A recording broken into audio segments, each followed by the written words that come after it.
पुरानी दिल्ली की वो भीड़-भाड़ वाली सड़कें और उनके बीच में खड़ा है कश्मीरी गेट। आज की भागदौड़ में शायद ये बस गुजरे जमाने का एक दरवाजा लगता है ना? रोज हजारों गाड़ियां गुजरती हैं पास से। लेकिन क्या ये सिर्फ पत्थर और गारे का ढांचा है?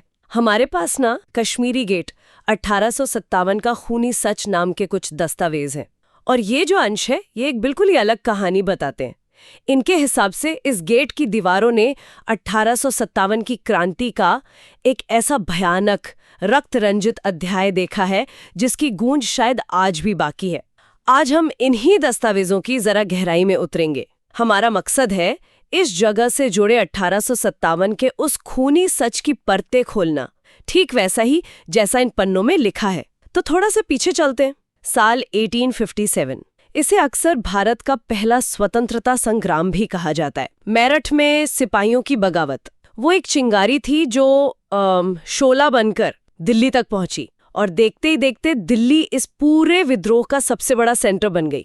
बहादुर शाह जफर को हिंदुस्तान का बादशाह बना दिया गया। उस वक्त की दिल्ली मतलब शाहजहानाबाद, जो शहर शाहजहां ने बसाया था, वो मजबूत दीवारों से घिरा था। और कश्मीरी गेट इसी किलेबंद शहर का एक खास उत्तरी दरवाजा था, बहुत अहम। हाँ, और ये समझना बहुत जरूरी है कि अंग्रेजों के लिए दिल्ली पर दोबारा कब्जा करना सिर्फ एक शहर जीतना नहीं था। दिल्ली उस वक्त विद्रोह का प्रतीक बन चुकी थी, है ना? बहादुर शाह जफर उसकी पहचान थे। तो दिल्ली पर कब्जा मतलब विद्रोह की कमर तोड़ देना। बिल्कुल। इसलिए उन्होंने अपनी पूरी ताकत लगा दी। और कश्मीरी गेट, क्योंकि वो शहर की सुरक्षा दीवार का हिस्सा था, स्ट्रेटेजिकली मतलब सामरिक नजरिए से बेहद अहम था। शहर के अंदर घुसने के लिए इस दरवाजे पर कंट्रोल पाना अंग्रेजों के लिए सबसे बड़ी चुनौती थी, और जरूरत भी। इसके बिना दिल्ली में फौज का घुसना लगभग नामुमकिन था। चलिए अब उस खास दिन पर आते हैं जिसका जिक्र इन दस्तावेजों में बहुत तफसील से है। 14 सितंबर 1857। अंग्रेज फौजें कई हफ्तों की घेराबंदी और छोटी मोटी झड़पों के बाद दिल्ली पर वो आखिरी निर्णायक हमला करने को तैयार थीं। और उनका एक मुख्य निशाना कश्मीरी गेट। यहाँ से कहानी वाकई बहुत गंभीर और हिंसक हो जाती है। चलिए इसको खोलकर समझते हैं जरा। इन दस्तावेजों में लिखा है कि सुबह सुबह अंधेरे का फायदा उठाकर अंग्रेज इंजीनियरों और सैनिकों की कुछ टुकड़ियां गेट के पास पहुंची। उनका इरादा था बारूद लगाकर गेट को उड़ा देना, लेकिन गेट पर जो हिंदुस्तानी सिपाही तैयार थे उन्होंने देख लिया और फिर जबरदस्त गोलीबारी शुरू हो गई। दस्तावेज बताते हैं कि अंग्रेजों ने फिर तोपों का इस्तेमाल किया, भारी तोपें लगाई गई और उनसे सीधे गेट पर गोले दागे गए। जरा सोचिए वो सीन, पत्थर का बना वो मजबूत बड़ा सा दरवाजा और उस पर एक के बाद एक तोप के गोले फट रहे हैं। धूल, धुआं, बारूद की गंध, चीखें, गोलियों की आवाजें। ये दस्तावेज इसे एक भीषण युद्ध स्थल कहते हैं, जैसे मौत नाच रही हो। तोपों की जबरदस्त बमबारी से आखिरकार गेट का एक हिस्सा टूट गया और अंग्रेजी फौज को अंदर घुसने का रास्ता मिल गया। हाँ, मगर ये रास्ता खून से बना था, ये याद रखना होगा। वो ब्रिटिश टुकड़ी जिसने गेट उड़ाया, उसके कई अफसर और सिपाही वहीं मारे गए या बुरी तरह जख्मी हुए। लेकिन दूसरी तरफ गेट की हिफाजत कर रहे सैकड़ों, शायद हजारों हिंदुस्तानी सिपाही भी इस हमले में शहीद हो गए। दस्तावेजों के मुताबिक गेट के आसपास की जमीन लाशों से पट गई थी, सैनिकों के खून से लाल हो गई थी। ये महज एक दरवाजे पर हमला नहीं था, नहीं, यह अंग्रेजों के दिल्ली पर पूरे कब्जे की शुरुआत थी और इसकी कीमत दोनों तरफ से चुकाई गई। पर हिंदुस्तानी पक्ष को कहीं बहुत ज्यादा नुकसान उठाना पड़ा। दस्तावेजों में यह भी पढ़ने को मिलता है कि गेट टूटने के बाद जो लड़ाई हुई वो बिल्कुल आमने सामने की थी, हाथ से हाथ की। हाँ, संगीनों और तलवारों से। अंग्रेजी फौज शहर में दाखिल हुई और फिर वो सिलसिला शुरू हुआ जिसका जिक्र करते हुए भी सच में रूह कांपती है। गेट पर कब्जा तो बस एक शुरुआत थी। यहाँ दिलचस्प बात यह है कि 14 सितंबर का ये हमला और गेट पर कब्जा ये अंग्रेजों की सोची समझी स्ट्रैटेजी का हिस्सा था। बिल्कुल। लेकिन इसके बाद जो हुआ वो शायद स्ट्रैटेजी से ज्यादा बदले की भावना और कहर का इजहार था। इन दस्तावेजों में जिस भीषणता का जिक्र है, गेट को तोपों से उड़ाना, लाशों के ढेर लगना, ये दिखाता है कि अंग्रेज फौज किस गुस्से और किस इरादे से शहर में घुसी थी। विद्रोह के दौरान जो अंग्रेज अफसरों और उनके परिवारों के साथ हिंसा हुई थी, उसका बदला लेने की भावना भी जाहिर काम कर रही थी। इसके परिणाम वो सिर्फ उस दिन तक ही नहीं रहे। हाँ, क्योंकि लड़ाई तो खैर कुछ दिन और चली, लेकिन दिल्ली पर अंग्रेजों का कब्जा होते ही शहर ने जो देखा उसका वर्णन इन दस्तावेजों में भयानक नरसंहार के तौर पर किया गया है। अंग्रेजों ने विद्रोह के दमन के नाम पर आम नागरिकों पर भी बेइंतहा जुल्म ढाए। दस्तावेजों में ऐसे शब्द इस्तेमाल हुए हैं जिन्हें पढ़कर अंदाजा लगाना मुश्किल है कि वो मंजर कैसा रहा होगा।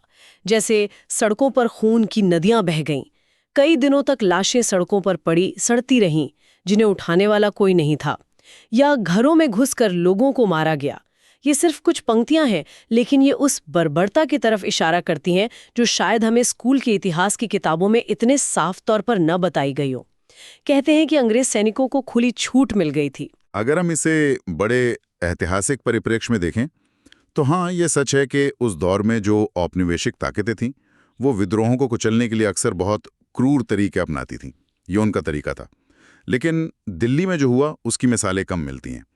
दस्तावेजों में जिस पैमाने की क्रूरता और जिसे कहते हैं अंधाधुंध कत्लेआम का जिक्र है, खून की नदियां, सड़ती लाशें, चुन चुनकर लोगों को मारना, ये दिल्ली में हुए दमन की असाधारण बर्बरता को दिखाता है। ये सिर्फ विद्रोह को कुचलना नहीं था, ये दिल्ली के लोगों के जहन में हमेशा के लिए खौफ भर देना था। हाँ, खौफ भर देना। एक तरह से ये शहर को, उसकी रूह को सजा देने जैसा था, ताकि भविष्य में कोई दोबारा सिर उठाने की हिम्मत न करे।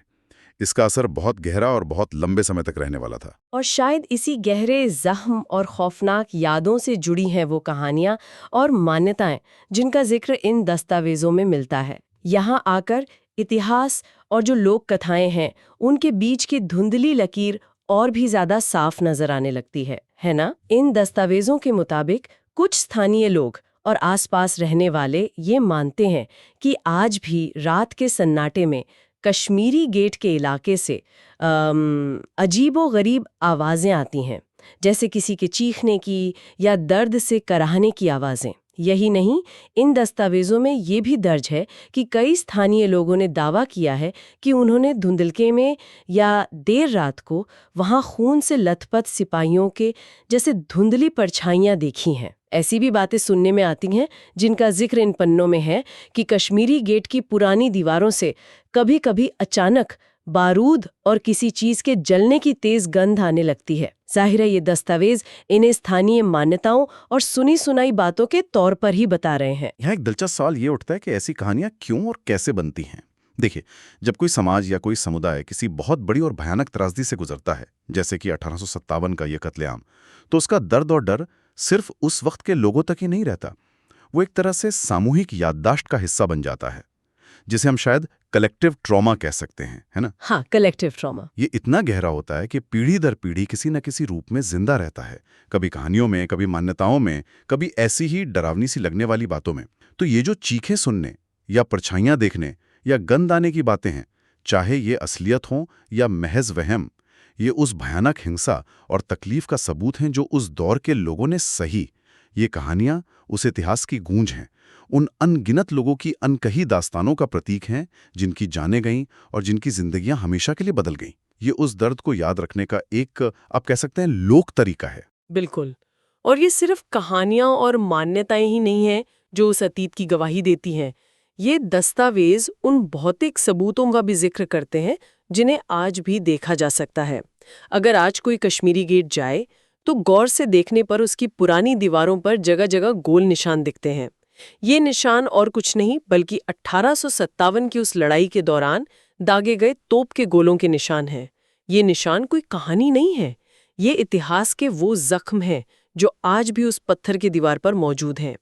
जैसा कि इन दस्तावेजों में कहा गया है, ये निशान उस भीषण युद्ध, उस खूनी संघर्ष और उसके बाद हुई अंग्रेजों की निर्ममता की खामोश गवाही देते हैं। ये हमें सीधे सीधे याद दिलाते हैं कि ये सिर्फ एक इमारत नहीं बल्कि इतिहास का एक ऐसा पन्ना है जिसे खून से लिखा गया था। हर निशान के पीछे कहानी छिपी है, एक धमाका और शायद कई जाने। आपने बिल्कुल सही कहा। और इसीलिए कश्मीरी गेट सिर्फ ईंट, पत्थर और गारे का एक ढांचा भर नहीं है। ये इतिहास का एक जीता जागता गवाह है जिसने वक्त के एक बेहद अहम और दर्दनाक मोड़ को अपनी आंखों से देखा है।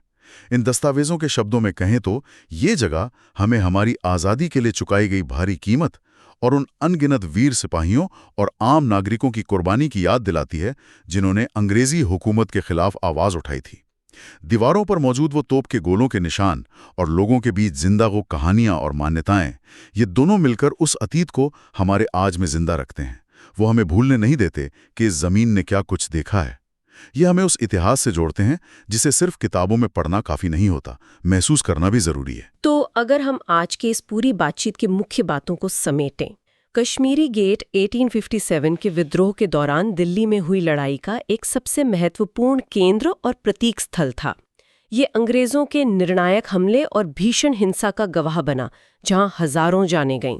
विद्रोह कुचल दिए जाने के बाद जो भयानक नरसंहार हुआ, उसकी यादें भी इसी जगह से जुड़ी हुई हैं। ये उन भारतीय सिपाहियों और नागरिकों के अदम्य साहस और बलिदान का प्रतीक हैं जिन्होंने अपनी जान की परवाह नहीं की। और शायद सबसे अहम बात, जैसा कि हमें इन दस्तावेजों से पता चलता है, यह एक ऐसी जगह है जहां इतिहास की स्मृतियां दीवारों पर उकेरे भौतिक निशानों के रूप में और लोगों की जुबान पर जिंदा कहानियों और मान्यताओं के रूप में आज भी मौजूद हैं, सिसकती हुई सी, हमें कुछ बताती हुई। तो इस सब का क्या मतलब है फिर? इन दस्तावेजों से मिली जानकारी के आधार पर सोचें तो कश्मीरी गेट सिर्फ दिल्ली का एक लैंडमार्क या घूमने फिरने की जगह नहीं है। ये हमें सोचने पर मजबूर करता है कि हमारे आसपास बिखरे पड़े ये ऐतिहासिक स्थल, ये पुरानी इमारतें, ये खंडहर, ये सिर्फ बेजान पत्थर नहीं है। वे अपने सीने में कितनी ही अनकही कहानियां, कितना दर्द, कितनी वीरता, कितना बलिदान और कितनी ही त्रासदियां समेटे होते हैं। कश्मीरी गेट खास तौर पर हमें हमारे स्वतंत्रता संग्राम की उस कीमत की याद दिलाता है जो इंसानी जानों और खून से चुकाई गई थी। ये याद दिलाता है कि आज़ादी का रास्ता कितना मुश्किल और दर्द भरा रहा है। और ये चर्चा शायद हमें एक गहरे सवाल के साथ छोड़ जाती है कि ये भौतिक स्थान, ये इमारतें, ये दीवारें, ये इतिहास के भारी बोझ को आखिर उठाते कैसे हैं? सदियों का दर्द, हजारों लोगों की चीखें, ये सब इनमें कैसे समा जाता है? और इन स्मृतियों के प्रति, चाहे वो कितनी भी दर्दनाक क्यों ना हो, हमारी यानी आज की और आने वाली पीढ़ियों की क्या जिम्मेदारी बनती है? क्या इन्हें अगर आपको ये वीडियो पसंद आई है तो इसे गुजर जरूर लाइक जाना करें, काफी है? कमेंट सेक्शन या में अपना इनसे ओपिनियन जुड़ने बताएं और और इन्हें चैनल को समझने की जरूर जरूरत है? सब्सक्राइब करें। मिलते हैं अगली वीडियो में, तब तक के लिए नमस्कार।